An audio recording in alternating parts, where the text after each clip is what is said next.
if wala naman tax due pero late filing ng ITR?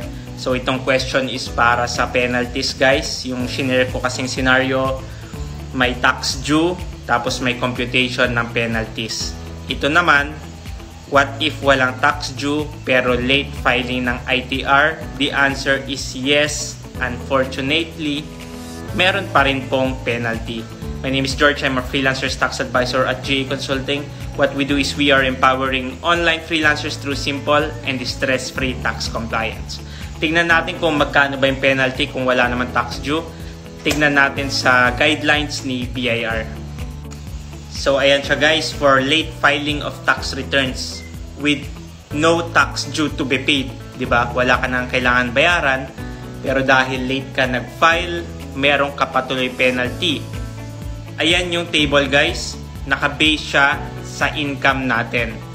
First scenario, 15,000 or less na income, meron kang 1,000. So yun na yung pinaka-minimum. 1,000 ang penalty guys pag 50,000 or less. Pag more than 50k, not more than 100k, 3,000. Next naman, more than 100k hanggang 500k, 5,000 ang compromise penalty. Habang tumataas, graduated siya guys, nagmamahal yung penalty. More than 500k ang income, pero hindi nag-exceed ng 5 million, may penalty kang 10,000.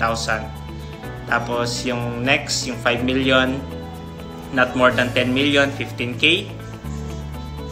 More than 10 million income, not more than 25M, may 20,000 na compromise penalty. At pinakalas, 25 million and above, 25 million ang compromise penalty. So ganun siya guys. Question, bakit ang lalaki ng income pero no tax due? Possible yan guys, lalo na sa mga corporation na malalaking expense.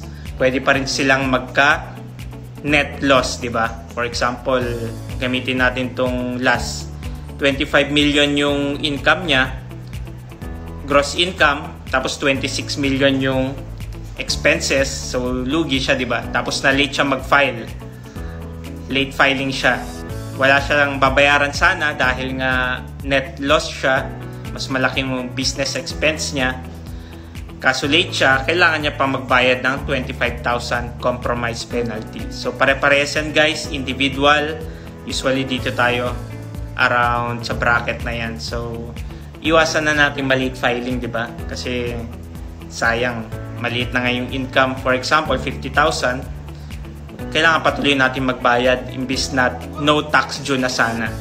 So ganun siya guys. If you are a freelancer at meron kang concern or question regarding freelancers BIR registration and freelancers tax compliance, comment mo lang yan at sasagutin ko yan.